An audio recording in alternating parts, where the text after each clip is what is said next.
Сәлеметсіздер ме, құрметті оқушылар? Қазақ тілі сабағын бастаймыз.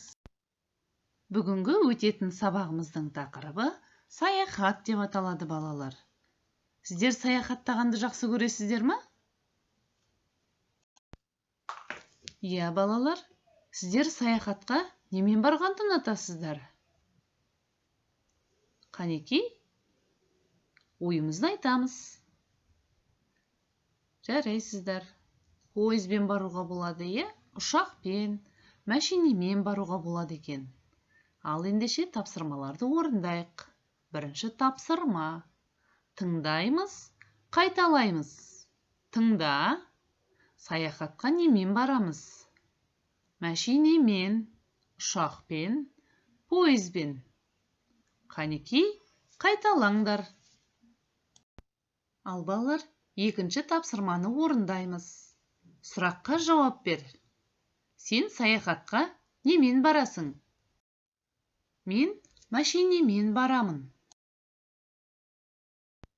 Мен ұшақпен барамын.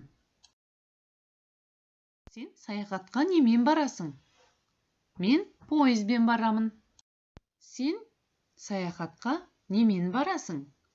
Мен автобуспен барамын. Үшінші тапсырма. Суретке қара, тап. Суретте неше пойыз бар? Қанекей балалар, жылдамдатып табайық. Қанекей балалар, тексерейік. Санаймыз. Неше пойыз бар екен? 1, 2, 3. Жарайсыңдар. Сіздер де дұрыс тапты деген ойдамын. Енді орындайтын тапсырмамыз 4-ші тапсырма. Қанекей балалар, ұшақ жасайық. Ұшақты қалай жасау керектігін білесіздер ме? Ендеше барлығымыз бірлесіп ұшақ жасайық. Ал балалар, шаршаған шығармыз, онда бір жаттығу жасап серігіп алайық.